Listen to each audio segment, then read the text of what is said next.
Merci beaucoup, Monsieur le Président.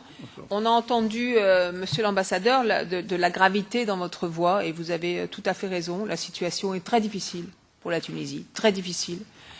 Et nous devons tous considérer ici que nous avons, au fond, un devoir, une obligation, une exigence, c'est d'être à vos côtés, vraiment, de vous aider vraiment, pas simplement en parole, ce qui est sympathique, mais aussi en actes. Je le sais que Mme Munoz partage ce point de vue, on en parle souvent ensemble, mais il y a vraiment urgence. C'est ça que je veux dire, c'est ça que j'espère notre Parlement européen dira. Vous avez rappelé les difficultés de la situation économique et sociale. Nous la connaissons tous, un taux de chômage qui est terrible et qui atteint dans certaines régions 50% pour les jeunes, en particulier pour les jeunes diplômés. On ne peut pas construire un pays quand on a des taux de chômage de cet ordre-là. Donc il faut vraiment qu'on soit à vos côtés pour vous aider. Les menaces terroristes. La question des armes, vous en avez parlé. La question, bien sûr, de la Libye. Comment ne pas penser à la question de ce qui se passe en Libye et de ce qui se passe, évidemment, à la frontière entre la Tunisie et la Libye.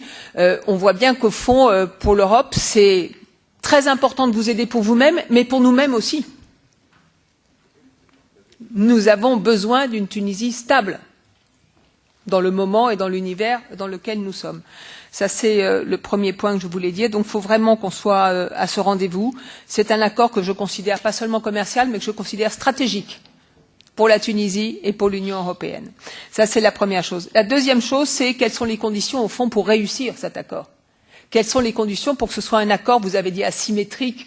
En général, vous savez, dans les négociations commerciales, on dit qu'il faut que ce soit gagnant-gagnant pour l'un, pour l'autre. Là, il faut que ce soit gagnant-gagnant pour la Tunisie. Essentiellement, c'est mon point. Donc je pense qu'il y a deux conditions au minimum pour que cet accord fonctionne bien.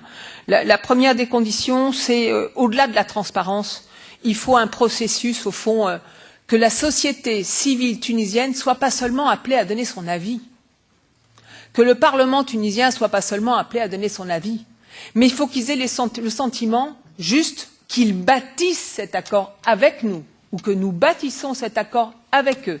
Ce qui n'est pas du tout la même chose que les méthodes habituellement suivies où on considère que si on fait un peu de consultation ou de concertation, on règle la question. Là, ce n'est pas du tout ce qu'il faut. Il faut que ça devienne leur affaire. Il faut qu'ils s'impliquent. Et moi, je le dirai dans notre projet de rapport. Je crois très important d'innover dans ce cas précis. Et je crois très important d'avoir un va-et-vient entre la société civile tunisienne et le Parlement européen, entre les parlementaires tunisiens et le Parlement européen, un dialogue qui soit constant, qui soit quasiment quotidien, pour faire en sorte que cet accord ce soit le leur, et pas seulement ceux de certains qui l'auraient pensé pour eux. Je crois que c'est vraiment une des conditions de la réussite. Au passage, je dis que bien évidemment, il faudra rendre public le mandat, que j'espère qu'on n'aura même pas besoin de le demander trop fort pour que ça soit fait, puisque ça a été fait pour d'autres types de négociations. Donc ceci doit être sur la table. Donc première condition, c'est celle-là, qui est un véritable processus démocratique. Ça ne veut pas dire qu'il faut pas que ça aille vite. Il va falloir que ça aille vite, parce qu'il faut qu'on soit au rendez-vous rapidement. Mais il faut faire les choses bien et que les Tunisiens se sentent plus qu'impliqués dans la construction de cet accord et qu'ils aient vraiment le sentiment que cet accord est là pour servir leur intérêt à eux de développement. C'est très important. La deuxième question, ça sera l'ensemble des chapitres que nous aurons abordés. Je ne vais pas rentrer dans le détail aujourd'hui. On connaît les points sensibles. La question des services est un point sensible. La question de l'agriculture est un point sensible. Elle est quelquefois un point sensible en Europe aussi, dans le sud de l'Europe. Donc, il faudra qu'on regarde tout ça. Il faut un accord qui soit intelligent et qui soit progressif. C'est très important qu'on aide à aller à un rythme qui fait que les choses se fassent, que les PME tunisiennes s'y retrouvent. Qu'on n'arrive pas avec nos normes, nos règlements à imposer tout ça, qu'on fasse preuve nous aussi, Union européenne, je le dis, et Commission, de souplesse, d'intelligence et de capacité d'adaptation, ce qui serait bien, me semble-t-il. Le troisième point, mais pour aller très vite, je pense que cet accord est donc très important, mais qu'il doit être partie prenante d'une politique plus globale avec vous, que bien évidemment dans cet accord, il va falloir qu'on parle de la libre circulation, il faudra qu'on parle des visas multi-entrées. Il va falloir qu'on parle effectivement de la libre circulation, en particulier des chefs d'entreprise. Il faut qu'on aide à tout cela et qu'on soit aussi à ce rendez-vous-là. Ça me semble extrêmement important. Je crois que j'ai parlé de la période transitoire, vous l'avez dit. Vous avez dit qu'il faut une Europe compréhensive. je suis d'accord. Il faut une Europe tout à fait compréhensive, mais qui soit aussi réactive, qui soit plus rapide que d'habitude, qui ne se perde pas dans la paperasserie, qui fasse les choses bien et qui les fasse vite, parce que le temps passe. Et je pense que pour la Tunisie, il y a urgence.